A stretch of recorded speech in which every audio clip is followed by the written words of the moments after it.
de A Rock to Podcast.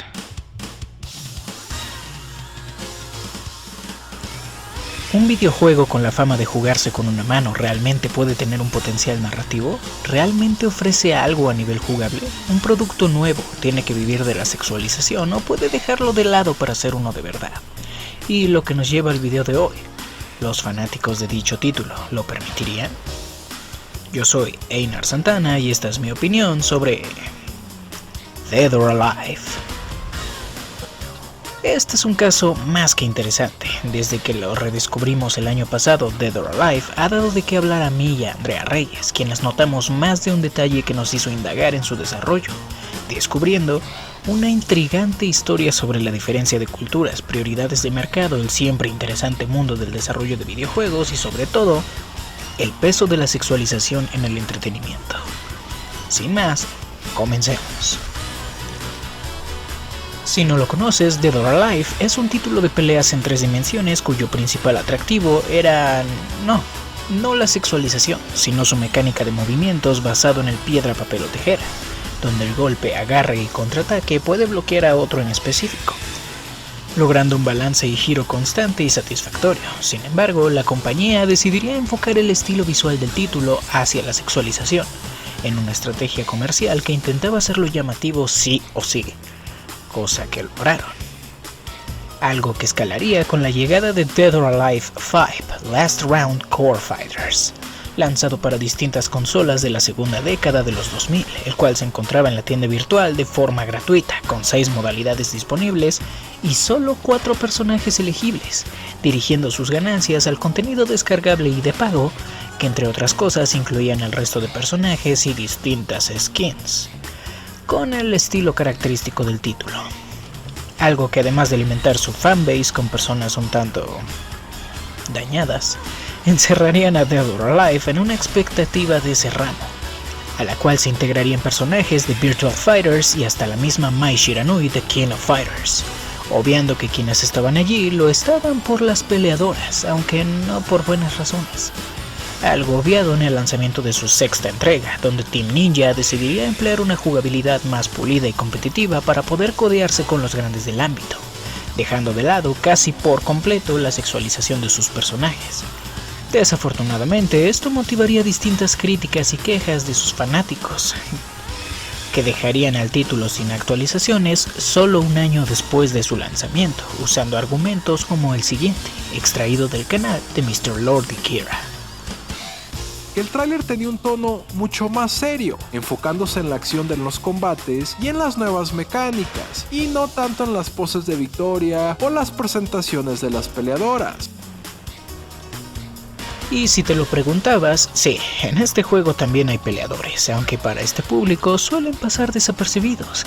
Quién sabe por qué si también tienen buenas poses. Pero hey, igual y soy yo el que está pensando mal de este fandom. Igual y no es para tanto, tal vez sí sea cuestión de culturas, como mencionó Yosuke Hayashi, de Team Ninja, quien acreditó todas estas malinterpretaciones a las diferencias culturales de otros países con respecto a Japón. Así que analicémoslo.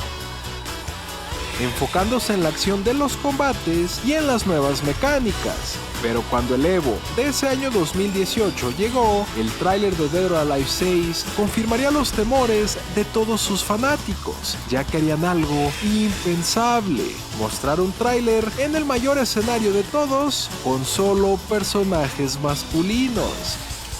Con el tráiler dejaron claro que, si bien había peleadores, ellos tenían interés en las peleadoras.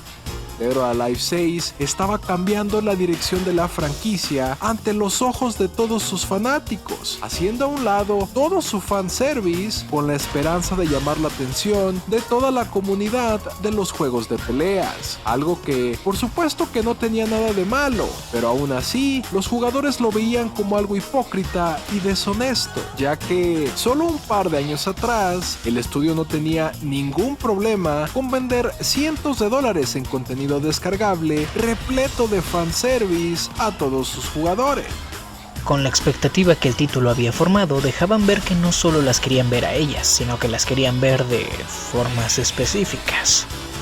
Dead or Alive 6 también contaba con pases de temporada, repletos de trajes alternativos, que si bien aún eran variados, y dentro de estos pases podíamos encontrar algunos bikinis. La verdad es que estos trajes no eran tan reveladores como los de la entrega pasada, ya que esos sí dejaban muy poco a la imaginación. Algo que seguiría Y en rectificándose. todas esas entrevistas, Shimbori trató de aliviar todas las preocupaciones de los jugadores, aclarando que Dead or Alive 6 era un juego bastante intenso y todos estos primeros trailers tenían el objetivo de comunicar ese mensaje. Los trajes alternativos y el fanservice siguen ahí, solo que para esta entrega dejarán de ser considerados como una prioridad. Mientras que en entrevistas ellos dejaban ver su disgusto por la nueva visión del título que no anunciaba otra cosa sino querer ser más serios. Así que cuando los jugadores finalmente tuvieron el juego en sus manos, las reseñas del juego fueron mediocres.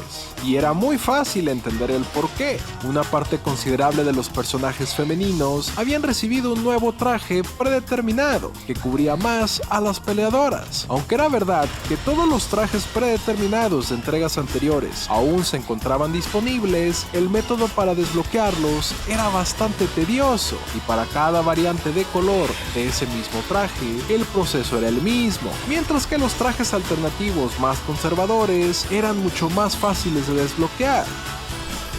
Y aún después de la salida del juego, dejarían en claro que su interés por la saga estaba enfocado en otro lado.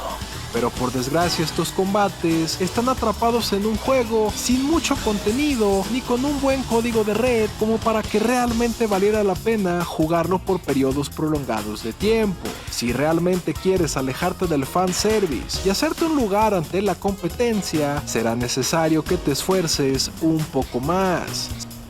Algo que parecen decir de forma tan cínica como disfrazada, como si supieran que algo allí está mal. Realmente hay mucho que decir sobre la conducta social que este juego vivió y hasta fomentó, puesto a que nació para revivir a un equipo que ya había hecho cosas buenas sin tener éxito fuera del mítico Ninja Gaiden, haciéndonos pensar que tal vez cayeron en la desesperada técnica de la sexualización para llamar la atención del público pensando, es temporal, cuando tengamos una buena fanbase podremos hacer juegos de verdad. Pero no fue así. Su fandom dejaría claro que aunque quisieran no hacerlo, ellos ya habían decidido que no querían un juego, sino una especie de pornografía didáctica, la cual estaban más que dispuestos a defender y hasta excusar. De verdad, visitar esos videos, comentarios y foros es una experiencia socialmente preocupante. Pero ¿cómo victimizar a los creadores del título cuando ellos idearon a esos personajes y skins con esa intención? Y no solo eso, sino también spin-offs, reversiones y funciones cuyo único objetivo era dejar cada vez menos a la imaginación, al menos hasta donde la ESRB se los permitiera, viendo incluso el término ícono sexual como un logro, porque por favor, ¿para qué la cámara ajustable sin tiempo límite en esas poses? ¿Por qué tantas físicas enfocadas en ciertas zonas? ¿Por qué una galería entera de cada personaje femenino con cada una de sus skins? No es accidental y no debería ser algo tan orgullosamente consumido, pero ¿por qué? Bueno, no tendría que explicarlo, pero lo haré. La sexualización es un problema que si bien podemos vivir todos, ha representado un problema mucho mayor para las mujeres, desde hace muchísimo tiempo.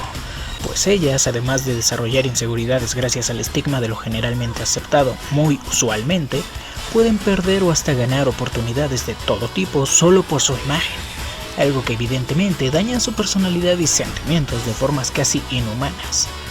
Sin contar el simple trato que esto fomenta entre el sector específico que se ve beneficiado de este estigma social, el cual incluso suele sentirse dueño y jefe de ellas, pero no me creas, no es algo que el juego represente.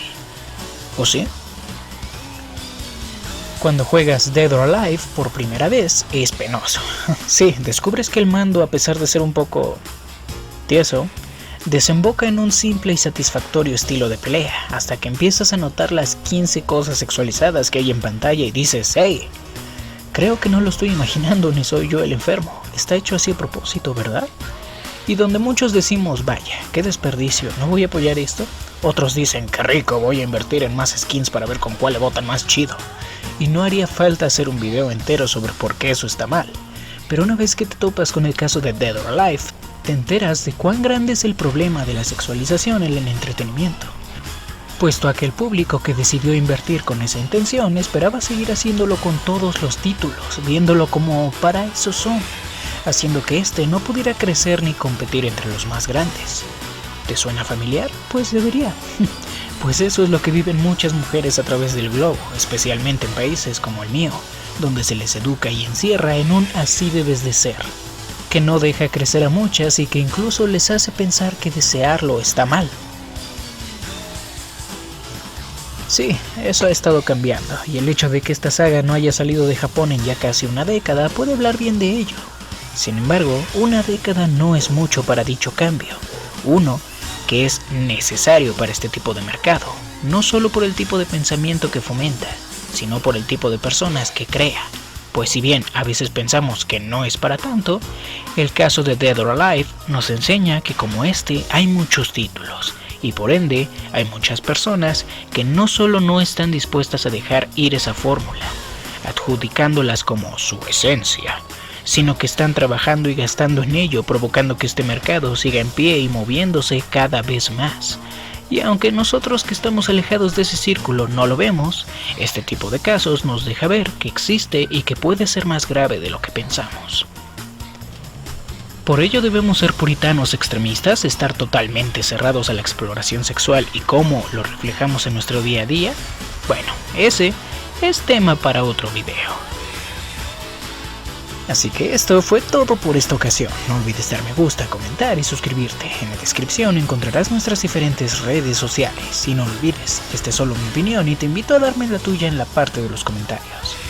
Yo soy Einar Santana y esta fue mi opinión sobre el tema social tras Dead or Alive para Tea Rock to Podcast.